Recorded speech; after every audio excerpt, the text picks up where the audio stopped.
Sorry. Yes, DJ.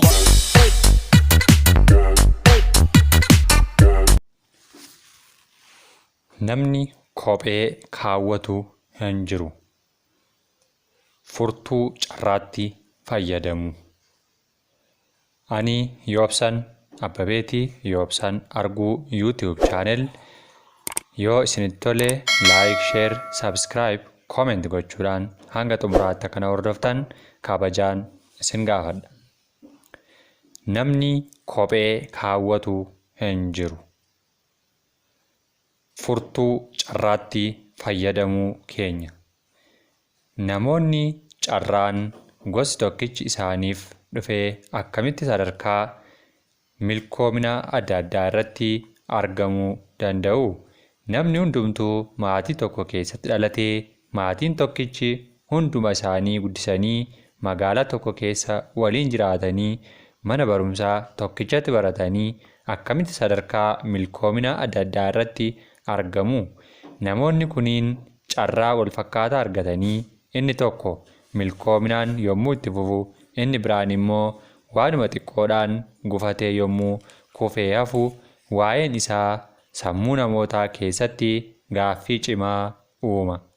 Namoonni hedduun carraa harka isaanii keessa jiru hin argan. Kanaafuu tasumaa ittiin fayyadaman. Carraa tokko argachuun waan tokkodha. Carraa sanatti fayyadamuun immoo waan biraadha. Namoonni tokko tokko carraa fuula isaanii dura jiru arguudhaaf ija isaanii banuu dhabuun isaanii sarara kaambii milkaa'inaa fi daandii milkoominaa addaan baasuudha.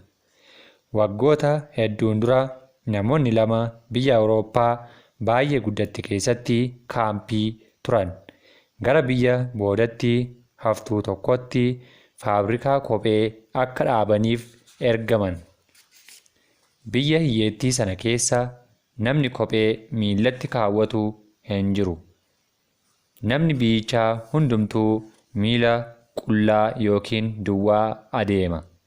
Namoota sana lamaan keessaa inni tokko biyyatti hiyyeettii sana dhufee gaafa torban sadaffaa akkas jedhee kaambii isaa keessaa dhufetti dhaamsa dhaame. Biyya namni tokkoyyuu kophee hin kaawwannetti na ergitanii kophee gurgurii yommuu naan jettan maal jechuu keessanii jedhee dhaame. Hojjetaan inni lammaffaanis gidduudhuma sana warra isa ergetti akkas jedhee dhaame. Namni kophee godhatu tokkoyyuu hin jiru. Kanaafuu biyyichi biyya itti gabaan kophee guddaan dalamu waan ta'eef kophee isin bira jiru hundumaa ergaa.Faabrikaanis hatattamaan banamuu qaba jedhe. Namoonni lama haala tokkicha keessa jiraatanii ilaalcha adda addaa qabaatan. Namoota lamaan keessaa inni tokko biyya namni kophee kaawwatu hin jirre keessatti akkamitti kopheen gurguramuu danda'a jedhee yommuu yaadu, namni inni biraan immoo biyyi sun kophee kaawwachuu dhabuun isaanii gabaa kophee guddaa hundeessuun akka danda'amutti yaada.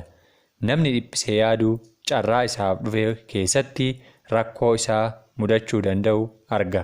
Namni ilaalcha gaarii qabu garuu mudannoo badaa isatti dhufu hundumaa keessayyuu carraa jiru ilaala. Winston Churchill.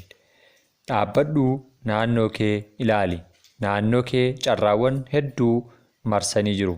Namoonni ati isaan beekuu dandeessu. Hojiiwwan ati hojjechuu dandeessu. Gosootni barnootaatti barachuu dandeessu. Hedduutu jiru. Carraa baay'ee qabda. Carraa naannoo kee jiru ilaaluuf ija yaada keetii utuu bantee gadduuf, dhiphachuuf, abdii kutachuufis kan yeroo hin qabne akka taate siif ifaa adeema. Tarii hir'ina kee fi mudannoo badaa naannoo kee marsee jiru qofaa ilaalaa jiraatta ta'a. Garuu kana yaadi. Naannoo keetti kan sitti mul'ate dukkana yoo ta'e iyyuu ifni ajaa'ibsiisaan dukkanicha boodaan dhufuuf carraa qabaachuu isaa hin irraanfatiin. Namoota waan godhan hin beekne jidduu jiraatta yoo taate carraa namoota sana leenjisuu akka qabdu hubadhu. Naannoo nagaan hin jirre jiraatta yoo taate ambaasaaddara nageenyaa taatee bakka sana jiraachuu keetiin nama carraa guddaa argate akka taatitti lakkaawwadhu. Kun akka ta'uuf garuu eenyummaa qophii godhetu si barbaachisa. Carraa gaarii naannoo kee jirutti fayyadamuu akka dandeessuuf kallattiiwwan jireenya kee siif milkeessan yookiin rakkoo furuuf si gargaaran jedheen qabadhee dhufe. Galatoomaa deebanaa. Yoo isinitti tole laayik, sheer, kooment gochuun na hordofaa. Galatoomaa deebanaa.